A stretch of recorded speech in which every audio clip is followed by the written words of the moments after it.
Good morning. Ayan. Sa may naghahanap dyan ng mini farm. Ito may bahay na ito. Konkrito. Dito yan sa Baras, Rizal. 1,934 square meter. Malapit lang sa highway. Walking distance 3 minutes. Pwede. 3 minutes lang lakad. Ayan siya. Malilim itong lugar. Pwede gawing bahay bakasyonan.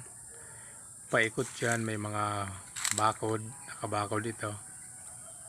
Maraming puno, may mga kalamansi, saging, may mga iba pa.